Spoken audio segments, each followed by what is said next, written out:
Hey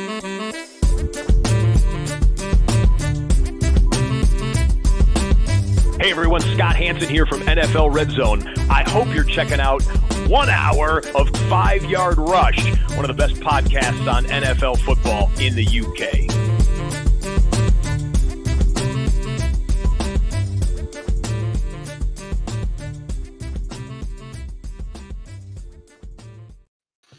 Hey, what's happening, Rush Nation? It is Thursday. We are back in the house. I did promise this guest last week. No stocks, unfortunately. I'm going to take the L on this one. I did not realize that daylight savings time had occurred in the United States. And so Stocks has his parents' evening, so he sends his apologies, but that's okay. As promised, I'm never alone. And I have a phenomenal guest and a very good friend of mine here. We've just been chatting off stage. That's why we're probably a little bit late, but it's still really early compared to when we normally record. And I've got here the lead fantasy analyst from The Score, Fantasy Pros' most accurate expert for 2019, including a load of straight top 7 finishes before he decided to just showcase his rankings on his own because people are searching for them everywhere. And he's a Buffalo Bills sufferer and the coolest and most famous Canadian since Ryan Reynolds. It's Justin Boone. Welcome to 5 Yard. Once again, great to have you back. How are you, my friend? I'm doing well. I appreciate you having me. I appreciate the lesson in daylight savings time that you gave me. I did not realize that it was not the same everywhere. So you were explaining to me all the intricacies of that. So not just learning fantasy stuff from you, right? Like we're learning all about everything else that's going on in the world. On top of the fact that, I mean, we're going up against the NCAA tournament today in America. So I don't know how many viewers we might lose to that, but they can obviously watch a replay. Unfortunately for me, I haven't really paid too much attention to the NCAA tournament for a couple of years as I've gone further down the NFL rabbit hole. My love of other sports has dropped off a little bit, but yeah, I'm always excited to come on and talk to you, whether it be here or whether it be in our, different chats and the leagues that we're in together. We have our International Dynasty League that's still going strong. That hurt me last year. Yeah, we what's that? I said that hurt me last year because I made a massive push to go all in and then lost all my quarterbacks and running backs very quickly in that league. Yeah, it happens. In the Fantasy Pros Dynasty League, I did something similar where I traded a couple first to get Tyreek Hill, thinking that was going to put me over the top. And then I had my worst week of the season in the semis and put up a massive total in the final, but the final I was not in. So we know how that goes. But yeah, that league is super fun. A lot of great analysts from the US and from all around the world. Mexico and Brazil and France and a couple from the UK. So yeah, I hope we can keep that one going because it's been fantastic. Yeah, all day long. I do enjoy it. It is a good fun league, and you're in the international portions. It's half international, half US.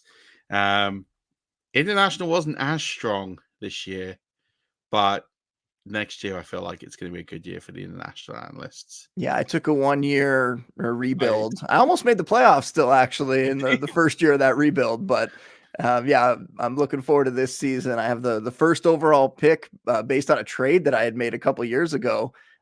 So didn't even finish last and still have that 101. So very excited to see what I can do with that. It's just like the Bears in that situation. And yeah, exactly. Follow the same trend and take Caleb Williams. I take it. Probably take the same player too. Yeah.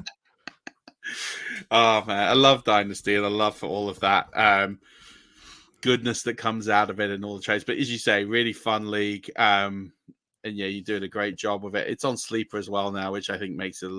I didn't actually vote for it. I was happy with it on MFL, but the cool kids the like transition the cool from MFL to Sleeper is the only thing that took a little while. I had to pour a drink a couple times and sit there and manually transfer all the rosters over last off season. That took a bit of time, but yeah, it's also helped. The chat's been great, and the chat function that's in Sleeper there, where everybody can just talk and throw trades out and everything. It's made it a lot easier. And yeah, we were outvoted. I also wanted to keep MFL, but happy now that we're on Sleeper. Yeah, no, it's great. So you've just pointed me to a pain that I have of it. So I run a really fun league, which I call the Ultimate Fantasy Champion League, UFC. And I took it home this year. I'm glad because that belt was missing from my collection. There's two of the 3 leagues I run that I hadn't won since inception, and I won 2 of them this year. That was one and the 5-year rush champion of champions. I was like, got in it every year and never got in it. So that's like a 2-year. You got to win one of the list of leagues to get in the champion of champions, and then you got to take home the champion of champions trophy. So a guy brought that home. But the UFC is it's 4 fantasy formats in the season. Okay. So they basically 4-week segments, except for the last one where that continues from week 12 to week 17. So that one's 5 weeks, but everything else is 4 weeks, and they're different formats. So the first one is a franchise flex frenzy. You familiar with that format? No. So you draft. There's 2 drafts. The first draft is a team draft from where you can draw fantasy players from, and there's 2 copies of each. You're in your 12 or 14 team league. This one's a 14 team. So then you've ended up got basically 64. 32 times 2 teams that you pick from. Yeah. So the first draft is you go 5 rounds and you select the teams. Now, if you select both portions of that, so say you're on a turn and you go Buffalo Bills, you select both portions, you can effectively lock out the Buffalo Bills, and you can basically lock out, and therefore you don't effectively have to draft them. So your other selections you can draft up. So the we ruin ADPs because people Bills, and then Josh Allen doesn't get drafted because you don't need to. You just select, or you drafted with like your last pick. So you might pick like Buffalo Bills. You might have Washington, the Jets, and Houston, for example. And so you're taking like Aaron Rodgers at like the 101 or whatever it might be. So it's interesting because then your next draft is then your player draft, and you've got to watch who the other people are who have the other copies of the franchise you're drafting against. You got to be mindful of all of it. Yeah. It was a big strategy piece because you're thinking, well, okay, I might typically go with Mahomes if I had the Chiefs, but you might be against the guy who has like the Chargers, and you could miss out on 2 players there, and you got to kind of map it out. It's a wild format, but it's great. And then we do an IDP section, then a Superflex tight end premium section, and they're all brand new drafts. So literally, you scrap your team after 4 weeks, you redraft from the 3rd week. We do reverse standings. Oh, that's wild. It's awesome though, because it means you're like always got something to play for, and it's all play. So yeah, so it's no head-to-head format, and you get schedule luck. It's all play, so you could be completely out of it after 8 weeks, have completely whiffed on franchise flex and IDP, thinking they're not my strong points, and then can absolutely crush it on Superflex, tight end premium, and then just standard PPR and win the belt. So you gotta maintain. You got to be kind of good at each section. But if you peak too soon, then you're picking too far at the back in the others. So if you end up like top after 8 weeks, you're at the back section, and therefore you're going to lose players, and it gets wild. I love it. I love hearing about all kinds of different leagues, right? Like I have friends that are in really intricate salary cap leagues, and that are dynasty leagues essentially, but with these salary caps and these contracts, and they'll ask me questions about it. It's like, I don't even have a clue. I've never even heard of a league, like, you know what I mean? Like that has these weird contracts that run for years, and you got to lock different players in, and it makes the values totally change. So yeah, it's fun, but even some of them I hear about, I'm just like, I don't know, that might be a little bit much even for me. Like I'm locked into the leagues that I'm in now. If anything, I feel like I've been dropping leagues year to year versus adding more crazy ones like that. So I decide I just like really high strategy leagues. So leagues where you're up against either great people and it's real like deep thinker kind of people, analyst leagues or type things, or just really wacky formats that your in-season adjustment is what makes you win. So where you have to read the format, and that's why I love things like the Scott Fish Bowl, because it's not the scoring is in such a way you have to have a read on it, and you can look at a team and they do those silly rankings at like the beginning of the season of the Scott Fish Bowl, and people think your team absolutely stinks, and actually if you've read the game right, you'll go against consensus, and actually you'll go quite deep. So I love leagues like that. Like the Champions League that we have last year, and I'm going to keep the same format, was no free agency. Instead, it was 2 week supplemental drafts. So there was no free agency, reverse standings. So the first 2 weeks was random draw, and then every 2 weeks was reverse standings, supplemental draft. So those at the bottom would therefore have first picks on the players. But then you also had to make decisions. Benches were really thin, so you only had a couple of spots. So you had to decide when Justin Jefferson went down, do I hold Justin Jefferson or do I cut him? And so someone cut him, and I picked him up and I stashed him for 7 weeks. But then he went off in the final, and it was like it paid off. But I had to take some medium-term hits through that. And then the other part that we added to it was there was a few other intricate details I won't go into, was we added what's called like a coin, like a time machine coin. Okay. You got 3 in the regular season. And basically after Monday Night Football, but before so you had a 4-hour window between Monday Night Football and when you could play this coin to change a player in your lineup. So if someone like a Gabe Davis went off on your bench, you could make that move, but no one could see it except for me as a commissioner, and I had a assistant commish who would do that for me and my opponent, so I couldn't influence play. So you could set a coin, but your opponent might set a coin. So you could end up being crossed out, and you got 3 in the season, so you have to think when you use it. And then it's also not just head to head, it's league medium.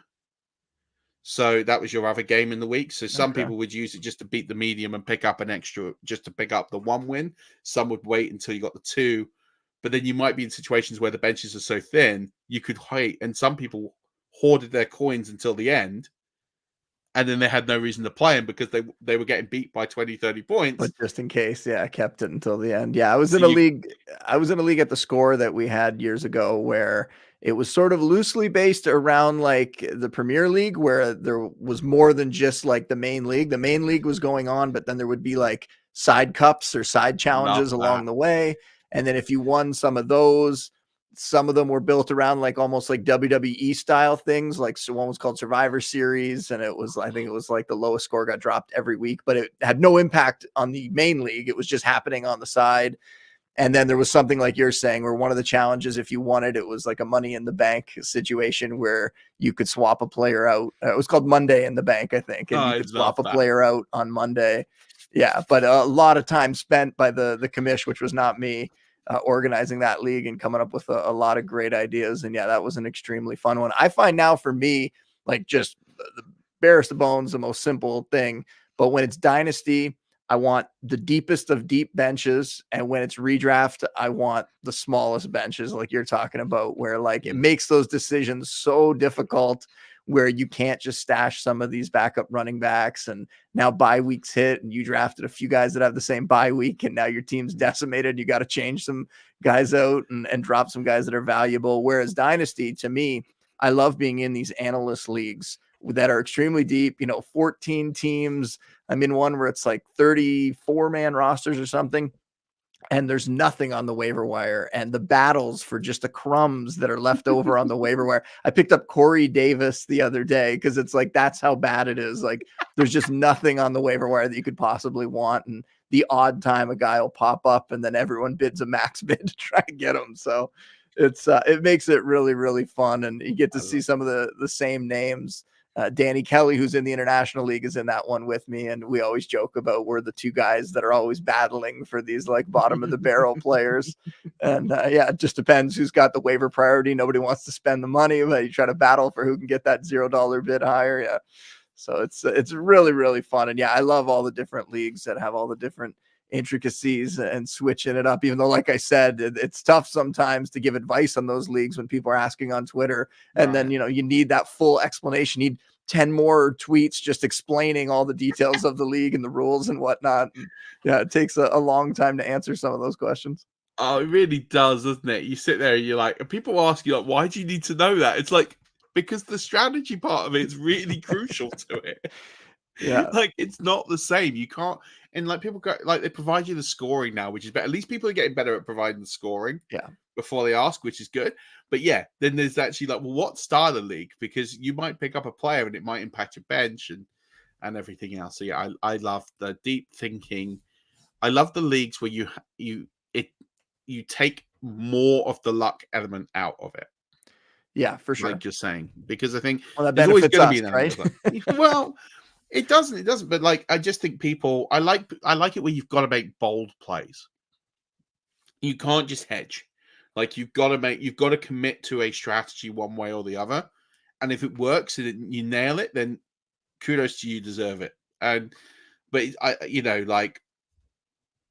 hate it every year when people bemoan luck and like people go, I drafted so and so in the first round, and it's like, it is part of it, but it's also, it's not luck, it's how you mitigate that. Like you've got to go in the game knowing that these injuries are going to happen. We've seen, and I'm writing a piece for the playbook about the increase of injuries year on year. And it's something like there's 50% more injuries that are affecting fantasy football performance on average across the board, just over the last 3 years. So when that happens, it's like it is baked in now. Like injuries to running backs, quarterbacks, that it's baked in. Like if you're going in taking a player and you haven't mitigated the what if they get injured part of that equation, that's not luck. Yes, of course, you'd be in a better position if that player was healthy. But we saw in fantasy football last year, people were making fantasy football playoffs with, streaming quarterbacks that were sort of undrafted. And a lot of undrafted or very lowly drafted players were winning leagues last year. I won a dynasty title a couple years ago where I had Joe Burrow as my main quarterback in a super flex league. And I think my second quarterback got hurt and I just had to cycle through, like we're talking like the Nick Mullins of the world. Like it was just each week a quarterback would get hurt. I'd grab the backup and I'd play that guy and he would just get me, 15 points or 12 points, just enough. And then I kept going through and I managed to win a title doing that for like half a season, I think, at the end of the year. It did help. I think I had Geno Smith at one point. He started for Russ when Russ was hurt with the Seahawks, and he had like 4 or 5 games. So that got me through a little stretch. But in the fantasy playoffs that year, it was the Nick Mullins of the world, and I forget who else, but it was rough, and I still managed to pull out the title. So, but luck definitely is a huge factor. Like you mentioned in the National Dynasty League that, all your quarterbacks go down and there's just nothing you can do. You can't even plan around that. You can't have 5 or 6 quarterbacks that are going to be starter quality on your bench. I did. So sometimes it just falls apart. Yeah. I mean, I did have enough. So at least I had 5 quarterbacks that were playing. So at least I mitigated it. I still made the playoffs and the semis, but just didn't get any further than that. It's what cost me the title, but I still, I think I made a trade for Stafford as my QB4, and people went, and it was still probably a slight overpay. And I remember the reaction was, well, that seems steep to pay Stafford. Why did you need him for a 4th QB? And I went, hey, you never know. And actually I ended up, and then I lost Stafford, and luckily I spent all my fab bucks on Carson Wentz, who ended up backing him up. Well, now I'm going to be in that league. I'm going to be in that position because if I do take Caleb Williams at 1 overall, I have Josh Allen in that league. I have Bryce Young in that league.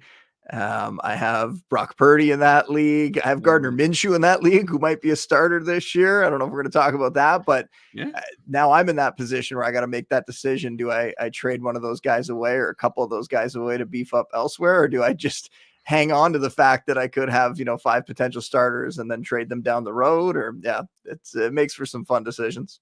Which, speaking of which, you've got to say that France have come up trumps this offseason with their QB roster, because they have not been able to start 2 QBs for most of the last 2 years, and held on to guys like Jacoby Brissett and Sam Darnold, who look like they're going to start the year as starting quarterbacks. Whether they make the end of the year is by the by. At least they now have elevated in value quite substantially, whereas 6 weeks ago that roster looked inflamed.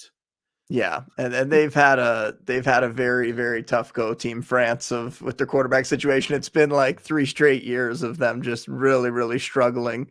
So it makes it kind of funny. And I think it not them that has 4 of their quarterbacks all on the Browns now, because that's where guys signed. They had Jameis Winston and all these guys DTR. end up being Browns. Yeah, they literally have all of them. They have Huntley, DTR, Watson, and Winston. Yeah. Yeah, when he put that out to the group, I got a good chuckle out of that one. On top of all the other quarterback problems he's had over the last couple of years. He's got the entire and like one of those guys are going to have to get cut, right? Yeah, for sure. They're not going to roster 4. Yeah. So I love it. No, it's amazing. So, but enough about our leagues, because people don't care about our leagues. We learned this. Let's talk a little bit around the free agency news, and I guess it segues nicely into the quarterbacks. And what was, it was a weak quarterback market. It was an extremely weak tight end market, and I didn't feel it was the strongest wide receiver market. Really, all the value was in this running back free agency market. In terms of prepping for the new season, how much stock should players, fantasy managers have on free agency moves, and when can they really start to project and think about what impact the last 2 weeks have had on rosters, both in the short term from a dynasty perspective, but then also the longer term from a just a redraft or best ball perspective? I think we can pretty confidently say there aren't many free agents out there now that are going to impact rosters. I mean, Ezekiel Elliott, I guess, could land somewhere and potentially, take half of a backfield like we saw him do, last year in his final season in Dallas. I don't know how much he has left in the tank. He looked okay with the Patriots last season, but he's not going to be a workhorse starter anymore. So yeah, there's not really any guys from free agency now that are going to step into a spot in a depth chart and shake things up. But the draft is going to be the big one, right? And it's hard to predict. At the very top, we're starting to get a pretty good idea of how things are going to look. But overall, especially with the running backs, I know it's a weaker running back class this year, and maybe we'll talk about them later. But the second and third round running backs that get drafted this year in the NFL draft, they're going to change things for sure, right? We're going to see some guys land in some spots like the Chargers or the Cowboys backfield where guys could step in. And even if they aren't, premier prospects, if they get that volume, they could be significant fantasy assets this year. So I think the draft is the time that we're now going to have to watch and see if some of these guys like a Zamir White can survive that, right? Is he going to be able to get through the second day of the draft without the Raiders bringing in somebody who's going to potentially compete with him or potentially just outright beat him for that job? So I do all the work. Last week I did multiple articles breaking everything down, my analysis, projections for all the players that signed with different teams. I'm giving people an idea. I've updated all my redraft rankings, my dynasty trade value charts and rankings, doing all the updates for that stuff now, with the caveat that I keep saying on our podcast, the Score Fantasy Football Podcast, that these things are going to change. Some of these situations are going to get, shaken up a bit still when it comes to the draft. So I think you just got to keep an eye on it all off season long. I think in the past, a lot of people waited until the summer, until training camp came back around and then tried to dive in. I think now we see a lot of people, and I'm just basing this on some of the numbers that I see with the podcast and my articles. People are following this all year long. People are still keeping that toe dipped in the fantasy water. And it's definitely, best ball helps with that. Best ball comes around very early and people jump into those leagues and start to do those drafts. So I think it's a tricky thing to navigate when you still have the draft to come, and, what could change based on some of those high picks in the draft, stepping into some of these depth charts and some of these situations. But I think it's just something you got to pay attention to all off season long, or at least as much as you can. Because even at this time of year, we were talking about it before the show, I'm pulling back a little bit. I'm not going full bore throughout the off season like I am during the season. During free agency, yes. During the draft week, yes. But overall, we're able to step back and kind of look at these situations and think about it a little bit deeper and do some deeper dives with articles and things like that. But yeah, it's a tough one to navigate when you still have the draft sitting out there. And a lot of these things, even stuff we're going to talk about today, could change. Yeah, 100%. And let's get a little bit into the running back class, because I think like the running back free agency class in particular, there was a lot of big names. So, with a lot of movement, unprecedented, I think, movement. As far back as I can remember, I can't remember this many top tier running backs hitting the market at the same time. And I think a lot of that had to do with the murmurings of the last year or 2 years of a lot of these guys have been standing and pounding the table, especially in the last 12 months. We've seen these guys pounding the table for more pay. We've had RB conferences over Zoom and things like that, if you follow and believe what has been reported. So it was interesting to me that a lot of these guys were willing to test the market. And you had a lot of guys coming off rookie deals. You had guys coming off franchise tag deals. So it earned significant money in the last 12 months and then wanted to effectively, I guess, cement their career money, because a lot of these guys, this is it now. This contract is the last payday. Yeah. They might get a small extension somewhere at the end, but most of these guys, Derrick Henry's probably not going to see too much more money in his future. Zach Moss probably isn't going to see too much more. Aaron Jones, 1-year deal, maybe he gets another one somewhere, but he's not got that many more left. So I guess the ones that really stood out, Saquon Barkley was always going to command the big sort of contract, but he was also going to demand the most attention. Him moving to the Eagles for me doesn't feel like, for fantasy football purposes, a huge positive move. I feel like, if anything, at best, it's a sideways move for fantasy owners, but potentially an arrow down move. Yeah, and I agree with you. I think there's some give and take there with the Eagles offense. I think he's moving to a better offense where, that can allow for longer drives and more scoring opportunities. Of course, the tush push situation, right? We just saw it so many times last year where DeAndre Swift was like visibly upset on the field. He would go down at like the 1 or 2 yard line and get up, and you just saw him go like, oh, like they're not going to give me a chance to knock this in, right? So that is for sure a problem for Barkley. I don't know that he's going to get as much receiving work. Is he going to see as many targets in that offense? I don't think so.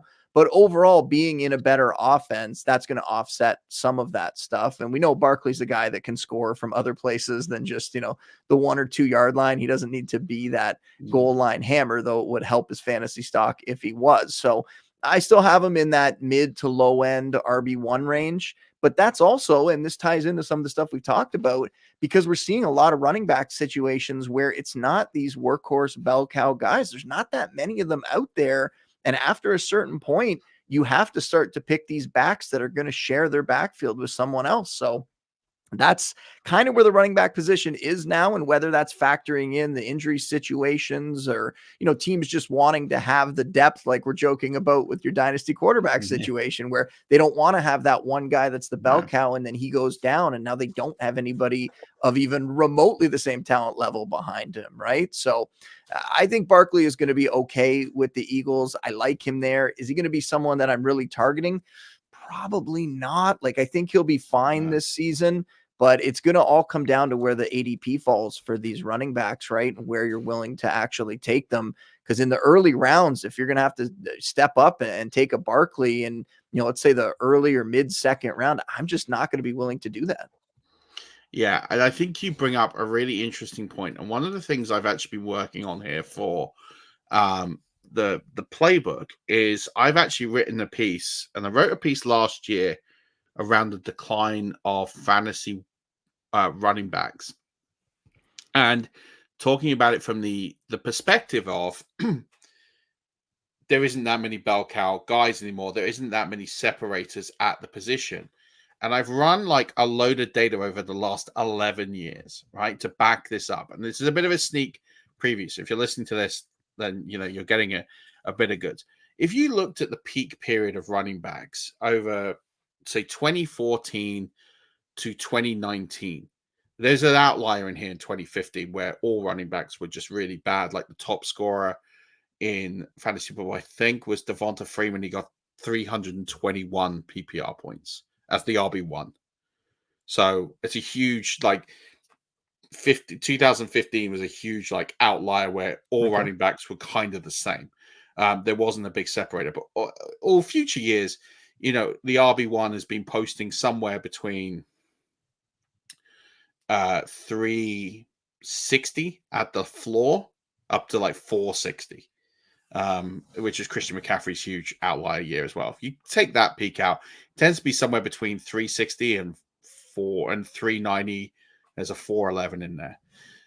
But then you look at the difference between what the average RB1 scores and the difference what an average RB2 scored. In that range, 2014, 98 points, 2016, 86 points, 2017, 94 points, 2018 was 108 points, 2019 was 91 points on average.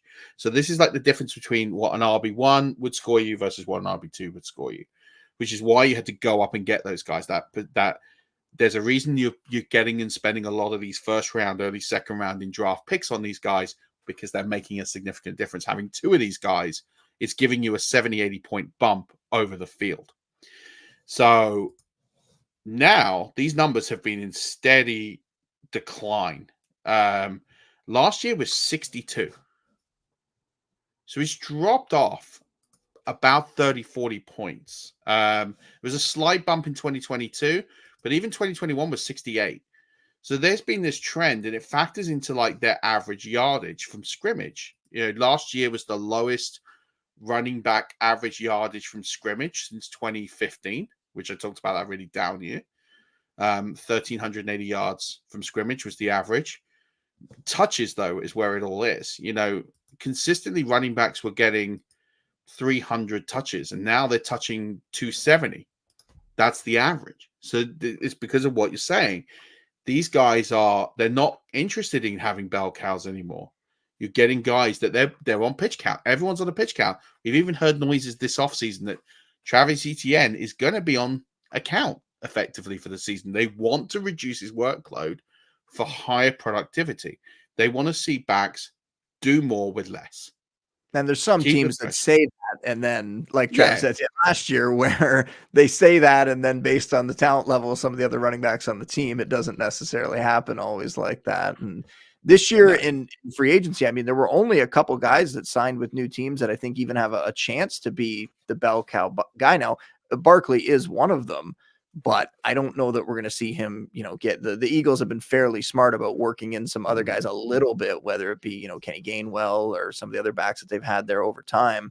I think we'll see that with him, but even Josh Jacobs, who initially my projection was going to be, very, very high for him, the Green Bay Packers end up bringing back AJ Dillon. And I don't know that Dillon is necessarily, the guy that fantasy managers thought he was going to be, right? He's more of a name than he is actually a fantasy producer at this point, but he's somebody who could factor into some of those touches and maybe take a little bit away from Jacobs, like we saw Aaron Jones get a lot of his touches taken away, or even drives fully taken away by AJ Dillon. So I'm not sure if I'm cutting you off there, if you got more to provide from your article. I think it's interesting to think about, even though we did see a lot of these contracts for running backs in those first few days last week, that when you really look at some of these guys, there's not too many that have a shot to be that kind of bell cow. No, and I think that, people need to get in their head. I said, I think about 2 years ago, I can't quite remember, but I said, you get these cycles with the running back position in the NFL. When I first was getting into the business of playing fantasy football, you had big bell cow guys, your Priest Holmes, Damian Tomlinson. You had load of guys who were really sort of big, heavy workload that were really inventing the position. And then you got to that sort of late 2000s, early 2010s, and it became more this committee style football. You had a load of just guys who would just plod together and would be, be team running backs effectively first. And then you had Adrian Peterson break that mold, and then you had Jamal Charles break that mold. And then eventually we started seeing the value of talent at the position. But I think now it's pivoted almost back to where we were, but for a different reason. Whereas I think in 2008, 2009, 2010, those draft classes weren't really stocked with fantasy or just with talented running backs. Good running backs make a living running backs, but none of these sort of quote unquote generational running backs. Now you've got running backs that have come out the last few years. You've had a lot of exceptional running backs. Barkley, Travis Etienne, but Christian McCaffrey a few years before that, Leonard Fournette a few years before that. You had a lot of real difference makers at the position. This year's going to be interesting because there isn't that elite productivity. There's still guys who are going to come in and they're going to be fantasy relevant. But we're at this point now where we're almost plateauing off because the money's not there like it was. Those guys like the Damon Tomlinson, Priest Holmes, those guys got paid. It was aspirational to be a running back. And then they're not getting paid. So running backs in late high school, early college are converting to other positions, wide receiver, defensive positions, because that's where the money is. If they're good enough and they've got the talent ability, they are pivoting away from those positions. And I think we might see a lull over the next couple of years of running backs where they think, well, there's no money being a running back. It's a short career. I'm going to go into the NFL. I'm going to make at best $20-25 million. Whereas actually, if you can be a decent special teamer, you'll earn that, but without having to do the work. Yeah, and I think that's going to continue over time, over the next few years, over the next decade or so. We'll see that come into play more. I think right now, like this year, one of the reasons, and I agree with you that it was exciting to see all these running backs sign deals, even though they're not, massive deals, and you see, secondary or number 3 receivers get the kind of money that some of the top backs get, but the fact that these guys signed so early that there was that frenzy to get them and that it didn't play out like it has in years past where they just sit out there for months sometimes before they sign with anyone, that might be telling about what the league thinks about this running back draft class coming 100%. out. That, because it's not the strongest class, people don't want to wait and see if they can get one of these guys, or maybe there's only 1 or 2 that they actually like in the class. And if they don't get them, then they're going to be out of options. They needed to lock some guys down here. And then also a couple teams just had money to spend, right? Like the DeAndre Swift contract, people can get mad about it, but the Bears had a lot of money to spend. And I don't think that's really going to make too much of an impact that they gave him a little more money. And yes, Swift is slightly better than what they had there. I think the Bears have told us what they think about Khalil Herbert, that they just don't trust him. He's a nice piece, but he's a depth guy. He is not somebody that they want to be the starter. And it's unfortunate for Roschon Johnson, but Roschon Johnson, again, not like an elite prospect coming out, and a guy who is pretty good in special teams, a guy who's good in pass protection.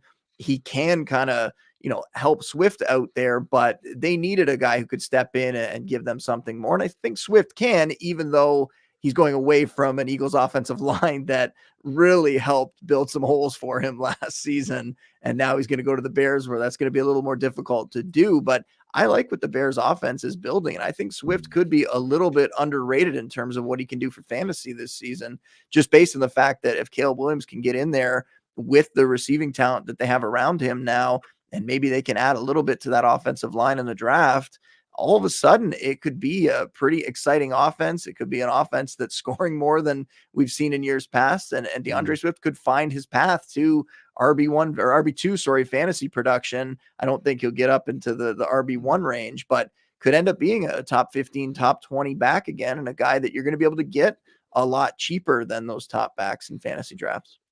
Yeah, I think that's a really good point. I think the difference, for me as well, when you're looking at these guys, especially Swift, the big question around Swift is going to be his health. First 2 seasons in the league, he barely played because of those injuries. He actually looked good last year, but he did look like he'd lost a little bit of that acceleration that he had coming into the league as an impact. He's still a quick player. I'm not saying he's done, but there's definitely like he's lost a small fraction there. My only worry with him so I would think now that the NFL, and in particular the Houston Texans, have demonstrated to me how you should let a rookie quarterback play when your expectation is 0. And that is, and I love this from their coaching staff. They sent out CJ Stroud and they went, you know what? Whatever you do this year, this is your training year. Get acclimatized to the league. Throw the ball 50 times a game. You make mistakes, that's fine. That's what you're going to do. You're going to make them. Get yourself comfortable. Throw the ball a ton. Get familiar. Make the plays. You make mistakes, you get picked off. And he didn't get picked off because he was given the confidence by the coaching staff to say, we're going to let you throw the ball 50 times a game because we're not necessarily, I don't want to say bothered, but we know you're going to go out there. We know he didn't walk in with that same pressure that I feel like Bryce Young had. They traded up for Bryce Young. They paid a steep price for Bryce Young. And that price tag weighed on that kid. It weighed on him so much. And you could see it. And there was nothing that the Texans, and if you looked at those rosters at the start of the season, there wasn't that much to really split between them when you look at talent. It was just philosophy, belief, and the way that they set out with a plan. I mean, I think that's what we thought going into the season. That's what I mean. As it played out, hindsight's 2020. Having Nico Collins and Tank Dell step up, and Stroud was a big part of that, of course. Yeah. But the offensive line for the Texans that was much better than the Panthers' offensive line. The receiving core was much better. Even a guy like Devin Singletary ended up being a much better back than what the Panthers were trotting out there last year. And then the coaching staff, I mean, Bobby Slowick ends up being a fantastic offensive coordinator and a guy that I think really helped that offense as well. Now this year, I'm actually really excited, and it ties into this. I'm really excited to see what Dave Canales can do with that Panthers offense, because we've seen him take guys like Geno Smith with the Seahawks 2 years ago and Baker Mayfield with the Bucs last year and really help these offenses produce. I think he is going to be amazing for Bryce Young. And I like, the Deontay Johnson trade, I think is a great move for them, giving him a guy that actually can get open, a novel thought, right? Why don't we get a receiver that can actually create some separation and get open for our young quarterback and give him a chance? So I think that it's going to be exciting to see what the Panthers can do this year. But I kind of disagree. I kind of feel like, in hindsight, and like I said, before the season last year, I would have thought, well, the situations are kind of similar. But then as it played out, it was pretty clear that top to bottom, that the Texans had a better coaching staff, loved DeMeco Ryans. I mean, had a better team culture there that they were building, and had better talent around him than what Bryce Young was dealing with. But even to see the Panthers go out and even signing sort of shorter interior offensive linemen to help Bryce Young, like that is a very smart thing to do. That shows that I think they're going to be a lot better off in the Dave Canales era than they were last year. And I think that's where I was getting at. It's culture, it's coaching. It's not about having the best guys necessarily on paper, because people look at the situation, they see rosters on paper and think they're stacked, they should be doing better. And it is that. It's once I think you set an expectation and tone, and the where the Texans got this 100% spot on was, we're going to do our thing. Forget the noise. They almost put a wall up around everything and went, we're doing our thing. What happens, and everyone bought in. And the Panthers haven't done that for years. What I think is interesting, I'm going to slightly counter you on Dave Canales.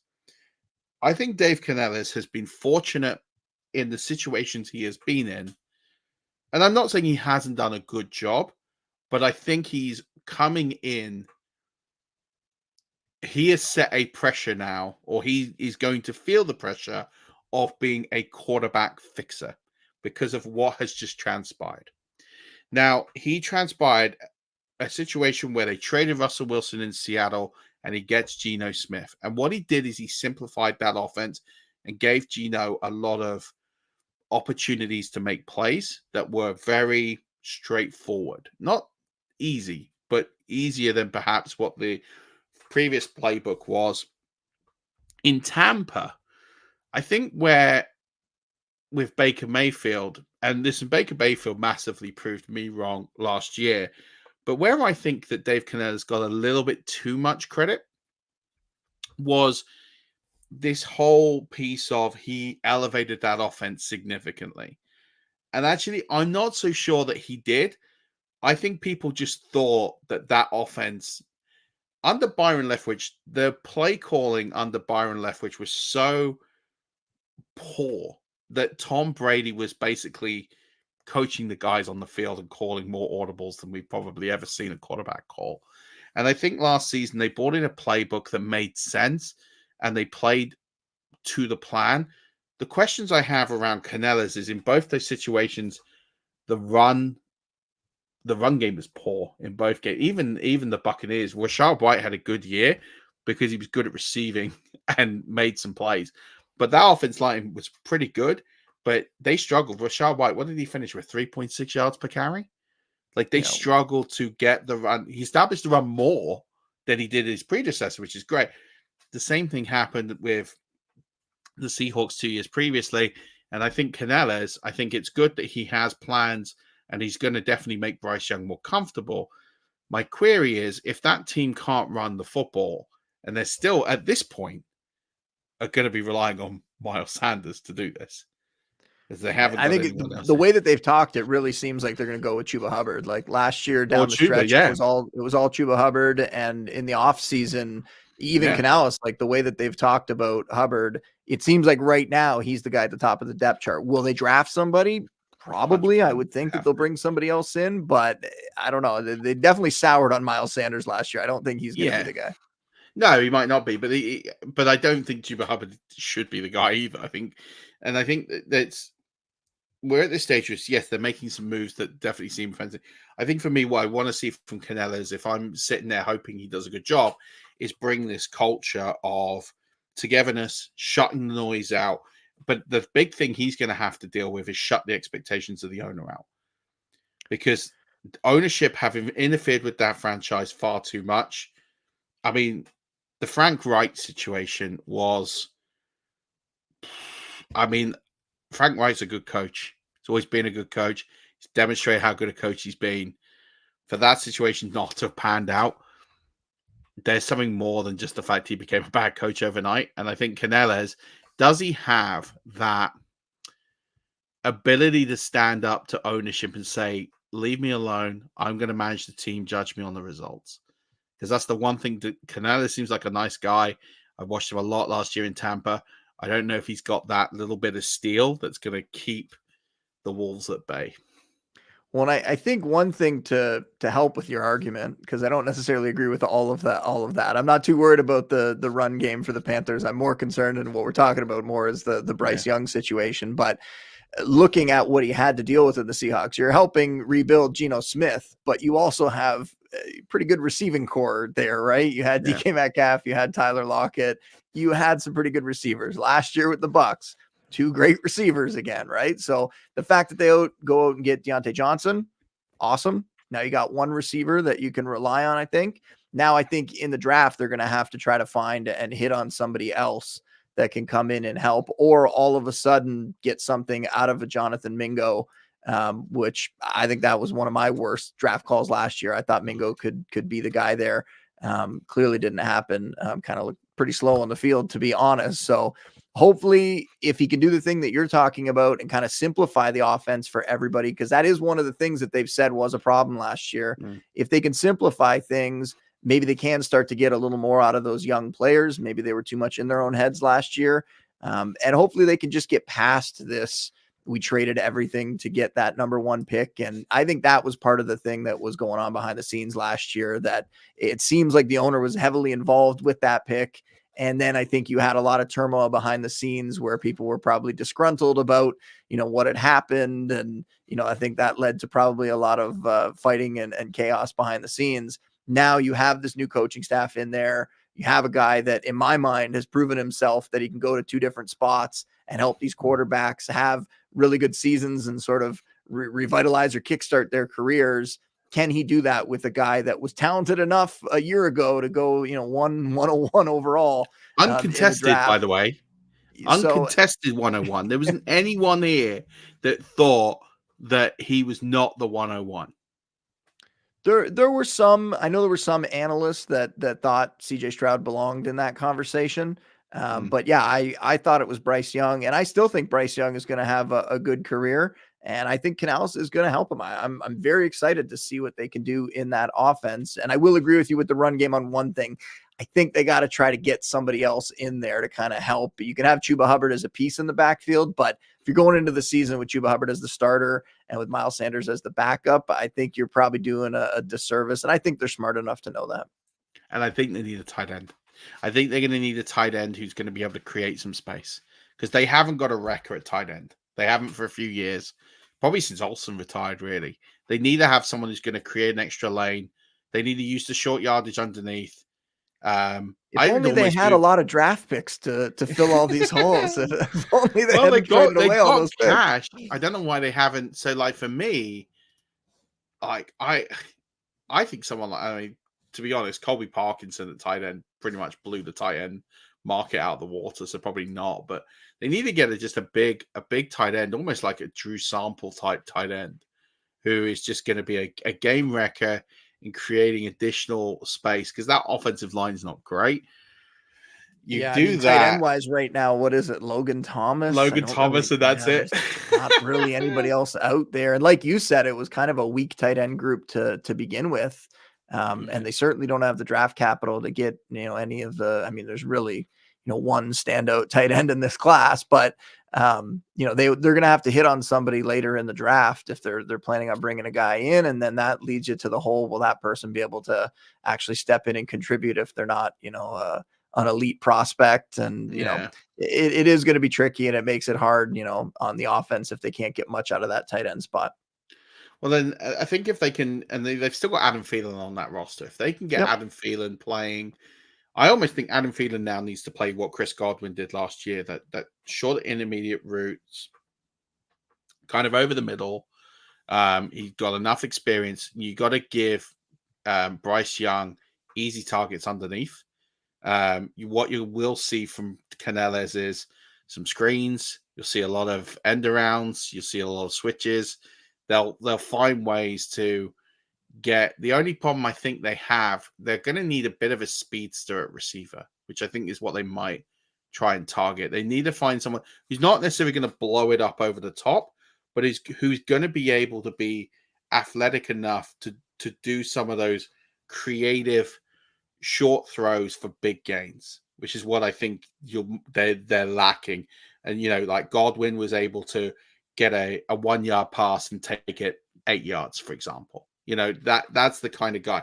Thielen isn't going to do that because he is on his last hurrah in the NFL. Deontay Johnson, you need him on the outside because you need a guy who can get open. So they need to find a receiver who in there. And I'm trying to think who they had. I'm trying to think of the receiver they had on their books, not last year, but the year before, who fit this profile perfectly. I thought they were going to say DJ Chark. No. This is going to kill me. I'm looking right now, like, I mean, there isn't really a guy that's going to make a huge difference for them, I don't think. No, he's not on the roster anymore. I'm looking at like the free agent market still. If there's somebody that they could try to go out there and get, like the names out there, not that exciting, right? It's kind of guys that are sort of at the end of their career, guys that haven't really produced in other spots, like a Marquez Valdes-Scantling, somebody that can help stretch the field, but no one's really too scared of what he's going to do out there. So yeah, it makes it tricky, puts a lot of pressure on the draft for them. And the fact that they don't have the high picks to do anything about it, it makes it even tougher. Yeah, so I think it's one of these work in progresses, but we'll see what they do. If you had to take the running back, and we'll sort of leave free agency here in with just this question, with the running backs in this free agency class, which of these names do you look at from free agency and think they're going to take a significant step forward and can potentially knock on the door of, say, top 15, top 12 rankings? I think and which one of these is going to be the one that you're most concerned about in terms of path for them returning on ADP?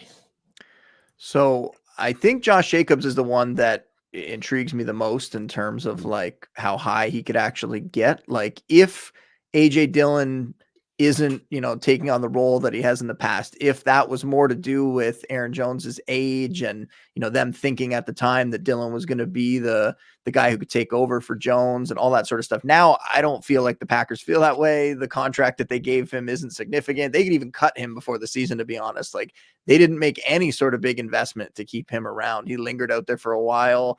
He saw what else was out there and he went back sort of hat in hand to the Packers and took what he could get. So I think there's a good chance, based on the money that they gave to Jacobs and based on what we've seen Jacobs do in that Raiders offense, that he could step into this young, exciting Packers offense, get a ton of volume, and actually put up really, really good fantasy numbers. Like I know There's questions about the efficiency metrics, but he's also going from a Raiders offense that a lot of question marks about that Raiders offense the last few years to now. I think we're all pretty excited about this Packers offense and the young receivers and everything that they have there, and Jordan Love looking pretty good. And so I'm pretty interested in Josh Jacobs. Again, we'll see where the ADPs settle as we get kind of, closer to the draft and closer to actual fantasy drafts. But he's the guy that I think has the highest ceiling. Barkley, not overly excited, but I think he still could sneak into that low end RB1 range. A guy that he factors into free agency, I guess, is Joe Mixon. He's somebody that I did not expect to be touting at all. And yet him landing in that situation with the Texans, where we've seen them last year giving their lead back a lot of touches. Devin Singletary putting up pretty solid RB2 fantasy stats down the stretch. I think Mixon could get it done there for them. So that one is kind of interesting to me. I've pushed him up into pretty close, if not inside of that top 15, even though he wasn't a free agent, but all the movement with him and the trade kind of happened right in that same week with everybody. Derrick Henry, the landing spot kind of keeps me interested. He's a guy that I'm just waiting for the wheels to fall off, but going to that Ravens offense, you look at what Gus Edwards did there last year. What was it? 12, 13 rushing touchdowns that he had overall. The running backs, 20 rushing touchdowns for that Ravens backfield. And that's not counting the 5 that Lamar Jackson ran in. So there's such an opportunity there for him that even if the yardage isn't as big as it has been, even if he suffers an injury here and there, when he's out on that field, he is going to be able to score a lot. And I like that spot for him. So based on the landing spot, I'm a little more in on Henry than I was in the past. I love it because who's he got behind him? Keaton Mitchell.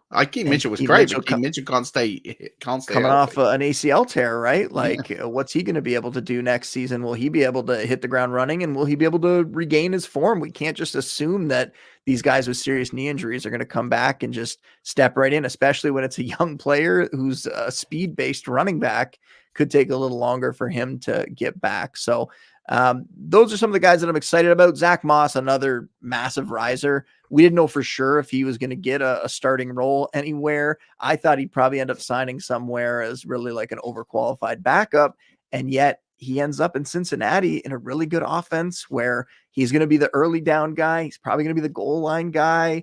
And Chase Brown is going to factor in as well. But Zach Moss has a chance to flirt with low-end RB2 or at least high-end RB3 fantasy stats. So that's another guy that really, cranked up in my rankings over the last week or so when I was doing updates. In terms of like who I'm worried about, I think we can't, as much as he's somebody that I have talked about a lot over the last few years, who I think is underrated, we can't just assume that Devin Singletary is going to be the Giants lead back. He's got to be another one of these guys that we're going to worry. Can he survive the draft? Are they going to take somebody? I think they're going to bring somebody else in to either pair with him or potentially overtake him. So he's a guy that I'd be worried about. But overall, I think, Austin Eckler's probably the low-hanging fruit to say here. And you look at the contract that he got, not anything significant. Last year, people want to blame it on the injuries. I think he's just sort of in that decline phase now in his career.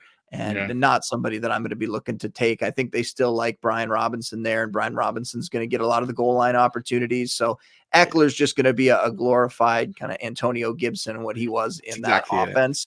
And I don't think that's something. I think you really have to, especially this time of year when you're looking ahead to the next season, try to figure out what is going to change significantly and start to take the value away from some of those guys who've been those big names, who've produced in the past, and yet their situation is now changing, and you can't just assume that they're going to keep going. And if you're talking about dynasty, you try to capitalize on that name value right now. If you can get something for those guys before everyone starts to realize, or before the draft comes around and all of a sudden a Devin Singletary loses his value because they bring in one of the rookie running backs, I think you got to start to make those moves now.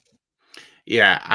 And I'm 100% with you there. And I think the other part of that is, you look at these guys who haven't got a lot of money behind the line that can go quite quickly. Austin Eckler's got $4 million. That doesn't even guarantee him a roster spot in the 52. If he's really out of 50 feet, if he's out of juice, he's going to go. They're not going to hold him. There's not enough money to keep him on that roster.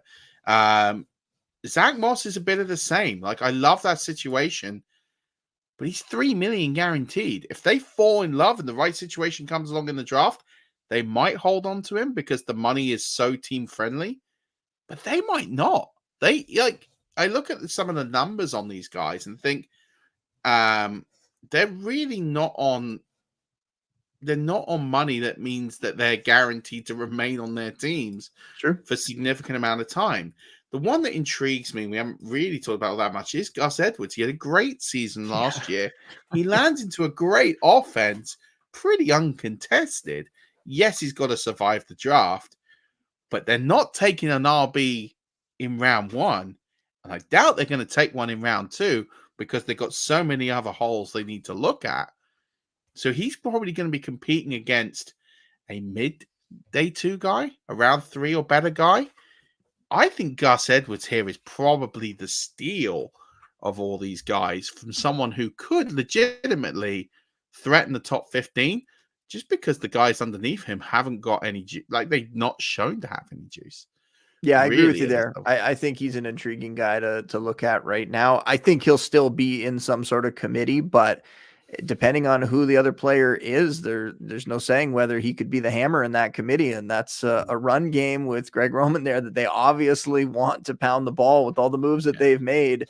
It seems like they're investing in trying to run the ball, whether it be bringing in, blocking tight ends like Will Disley and moving on, of course, from the receivers. It certainly seems like they're setting up that they're going to try to run the ball there. And Gus Edwards, if he just ends up as the goal line back in that offense, there will be some value. So yeah, I like him. I don't think we're going to end all of this with Gus Edwards being the starter, but there's a possibility that could happen. Like you said, if they don't end up getting a running back high in the draft, or if that guy just doesn't pan out, right? We can't just assume because they invest in one of these backs in the draft that guy's going to take over. Maybe that guy comes in out of shape and all of a sudden this is going to be the Gus Edwards show. So yeah, I like that call by you. Yeah. What about, just quickly before I let you go, Tony Pollard? A lot has been made of his landing spot with the Titans, with Tajay Spears. A lot of Tajay Spears truthers, owners are disappointed with this.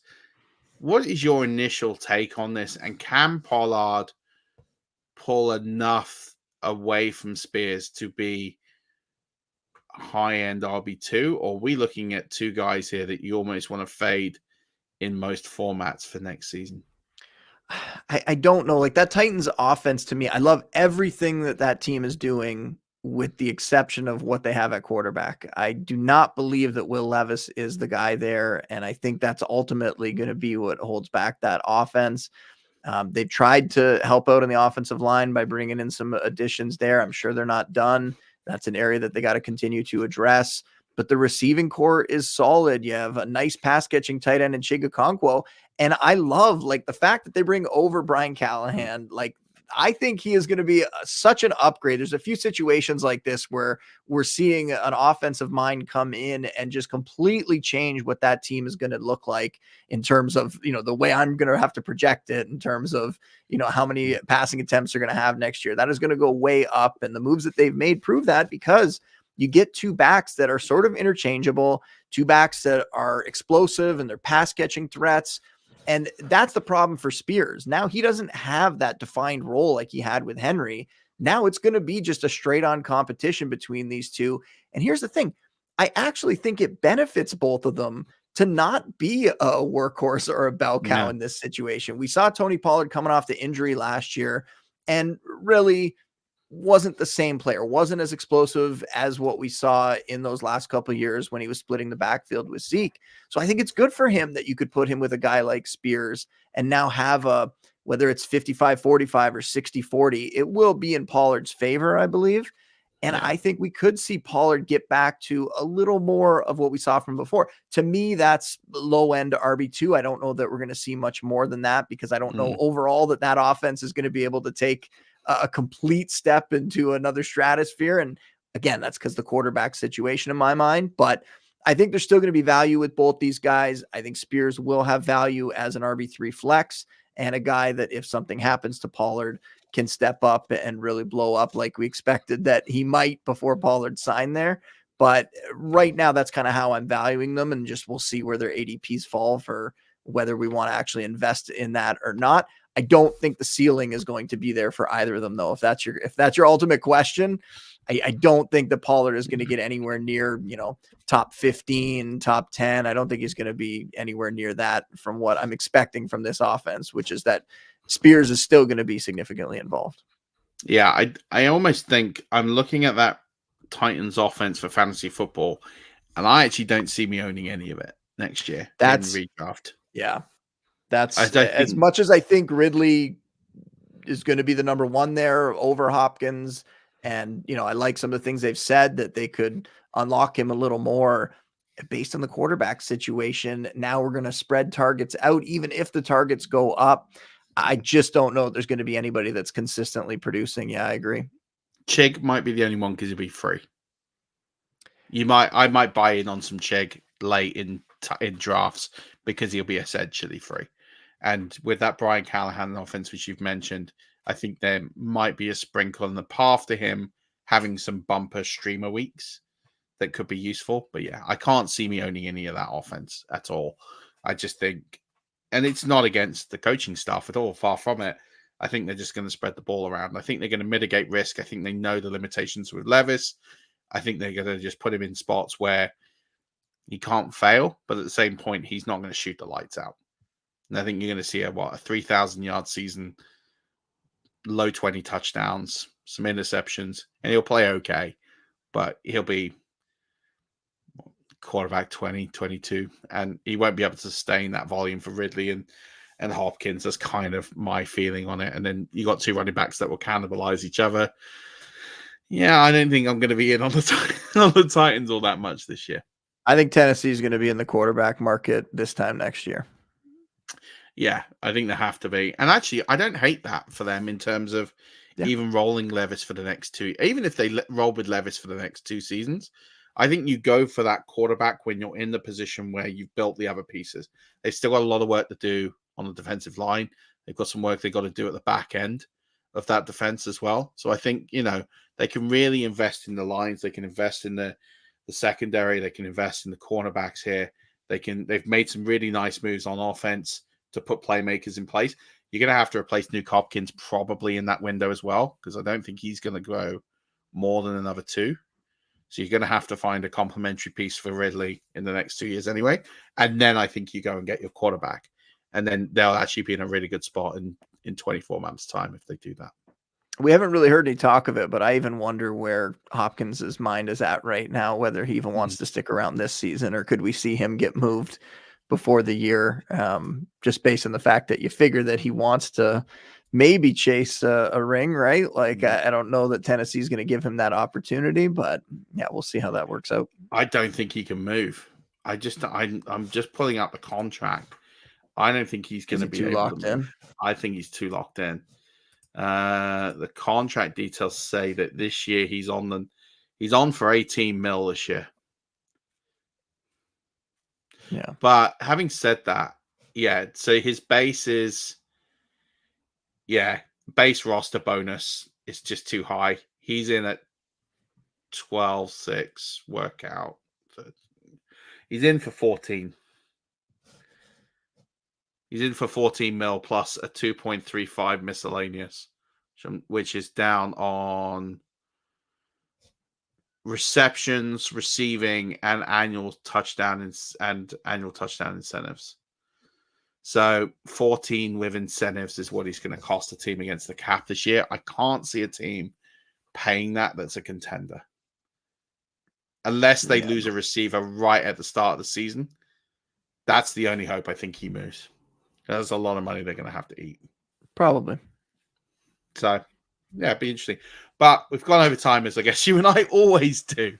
Why don't you tell everyone what you're going to be working on up until the draft and where they can start getting access to some of your amazing content and find the podcast and everything else, and where they can get in touch with you if they've got any follow-up questions. Well, all my content is available for free over at The Score. You can download the Score app. Go to thescore.com, though I highly recommend the app. Everything on there, not just my fantasy content, but everything on there is so efficient. The box scores are the best in the industry.